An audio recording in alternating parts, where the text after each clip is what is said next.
Hi, my name is Wan Serina Nazira binti Wan Abdullah Sohaimi, student from AS120 Group 3A. For the introduction, micropropagation is a technique where a large number of genetically identical plants are produced from a single parent plant. It is widely used in plant biology such as horticulture, agriculture, and forestry. It is also essential for producing disease-free plants, conserving rare species, and breeding and modification programs. Assalamualaikum, my name is Muhammad Rasul bin Zulkifli. So today I would like to introduce the benefit of micropropagation. The first is a rapid production of a large number of plant from a single explant, a small piece of plant tissue, which is can increase more production for the plant from the micropropagation. The second is, which is the conservation of a rare species. The micropropagation can involve the conservation, which is more producing rare species. There is can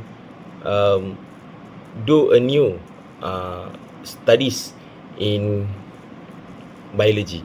The third is consistency in quality of size, growth rate, and food quality, which is the consistent of the size for the growth and the food quality, which is even with a large production, there is have the same quality and very consistent. The fourth is there is a minimal space requirement, which is there no need a big space for planting the plant. The micropropagation is good, which is can also cost effective for a large production. It mean if you are a farmer, you just need to have a low cost and you can get a large of production with more benefit. And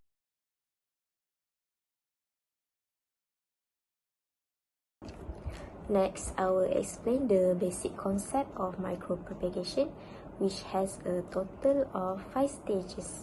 First, starting from stage 0, which is called selection of an explant. This is the initial phase of micropropagation process. The process start when the stock of plant are selected and grown under control condition before using them for culture initiation. Next is stage 1, which is called initiation of culture.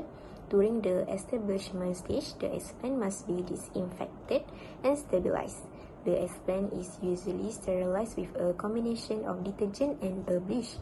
In difficult situation, alcohol or fungicide may be used. The part of the plant like a shoot tip, meristem, node, and root tip or protoplast are used for the plant explant.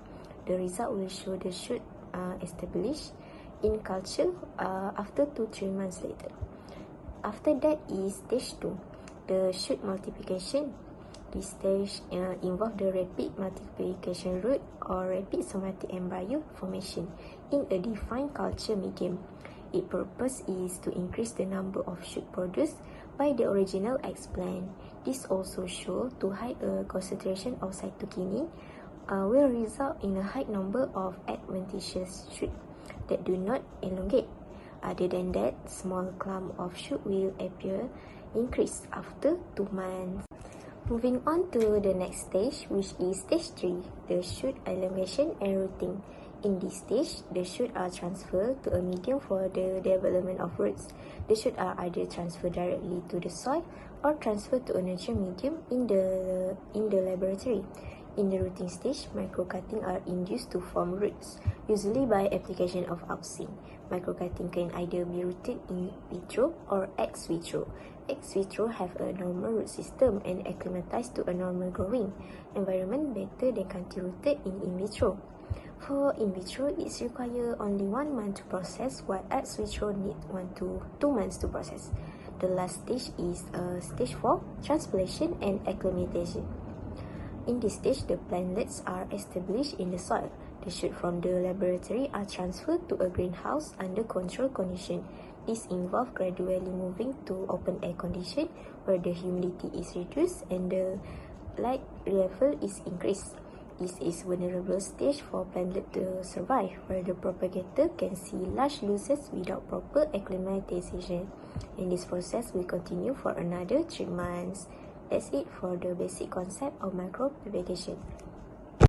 Now for some types of micropropagation. First is meristem culture, a technique that is best used for eliminating viruses, conserving genes, and genetic transformation. Meristematic tissues that can continuously divide and form new cells are used in this culturing technique. Examples are sugarcanes and strawberries that have been successfully propagated and spread using this technique. Secondly, suspension culture. Single cells or small aggregates of cells are allowed to function and multiply in agitated growth medium, creating a suspension. There are two methods in suspension culture, which is batch culture and continuous culture. In batch culture, cells are grown in fixed amount of culture medium under ideal conditions. However, in continuous culture, new medium is added when necessary and leftover nutrients from previous batches is continuously removed from medium in which cells are suspended from. Less than ideal formation outcomes and failure of cell separation after deviation are some of the drawbacks of this method. Third technique is callus culture. A mass of undifferentiated cell is called a callus. The development of callus is generated in vitro by growing a sample of tissues in a growing culture medium under ideal conditions. Then it is moved to a fresh medium with high concentration of cytokine and auxin, which are plant growth regulators. Slow growth, low germination rates, and potential genetic instabilities are some of the drawbacks of callus culture, which prevents usage of callus culture at a higher degree.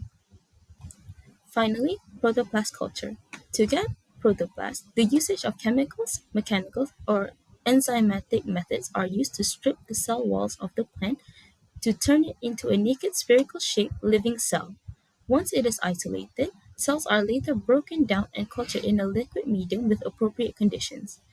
The cultivated protoplast cells are moved to a solid medium or semi-solid medium to support the plant's further growth. Despite it being the oldest method, dating back 10 decades ago, it is uncommonly used due to the difficult process of stripping down the cell walls of the plant. That's it. Thank you. Today, most store-bought plants have undergone the micropropagation process for mass production reasons. Some notable examples in the international market is aloe vera. This is so the fruit has a uniform quality in production and higher yield. It is mainly used for mass production of medicinal or beauty purposes. Other than that is strawberry fruits. Strawberries and other similar plants were extremely prone to diseases and take a long time to harvest. However, with the help of micropropagation, strawberries and other fruits similar to it now has a uniform quality of fruit, higher quality, and are also less prone to diseases. In Malaysia, however, it is mainly used for papaya and pineapple. Both of these plants help boost Malaysia's economy, so by quickening the process with the help of micropropagation while still maintaining standards is an excellent source for the economy. Assalamualaikum. My name is Anis Okibetish Manisha. My student ID is 2023148741. Next, I would like to explain about the strains and weakness about the application of micropropagation. First of all, for the strains, new plants is more likely to be free of viruses and diseases. Hence, disease-free varieties are obtained through this technique by using meristem tip culture. So the isolation of meristematic region is focused on the shoot tips from plants and its transfer to a grow medium containing nutrients, vitamins, and plant hormones. Secondly, new plants can be grown in a short amount of time. The environment must be controlled, such as light, temperature, and gases exchange. For the light, it can influence the shoot tips regeneration, the fresh rate of plantlets, and secondary biosynthesis during the plant tissue culture. Next, for the temperature, a balanced temperature must be at the level of optimal level. When the temperature gets increased from the optimal level, the plantlets will experience the fast metabolic activities. Meanwhile, when the temperature gets decreased from the optimal level, it will lead to slowdown for metabolic activities. For the gases exchange, make sure the carbon dioxide gas must be released in the balancing rate, because when the level of carbon dioxide is unbalanced, it will lead to growth inhibition and external environments. Next, I will explain about the weakness of micropropagation. So, first of all, in the application of micropropagation, advanced technique that require advanced knowledge and practice. To make it clear, micropropagation process usually do in the laboratory with high quality equipment and controlled environments. For the second of the weakness in this application is require more labor and cost money in the building. Expensive materials can be required to make sure new plantlets can be free of viruses and disease. As for breeding, a controlled environment with balanced factors to speed up the growth of new plantlets need to be considered. Furthermore, more labor who master in this application are required to about this application are required to make sure this application will be successful in the future. Now it's time for statistical analysis. Malaysia has been practicing using micropropagation technique in various types of plants, for example, palm oil. It is said that palm oil in Malaysia has roughly around 70 to 80% chance of successful rate, which it is a quite high chance for them to achieve a positive outcome and to meet with the high demand in this industry. So according to the data from Malaysia Palm Oil Board, the production of palm oil has increased by 1.9%, which from 2021, where the production was roughly around 18.12 million tons to 18.45 million tons in 2022. And 0.53% of production from 2022 to 2023, in which it has produced around 18.55 million tons of palm oil. So it means that every year, palm oil in Malaysia has always shown a consistent upward trend in production by using a micropropagation technique. So in conclusion, micropropagation is a powerful method that allows for a rapid and large-scale production of genetically identical plants. It offers as a solution for producing a virus-free plant, conserving a rare species, and supporting the breeding program for the better future in the world of agricultural projects.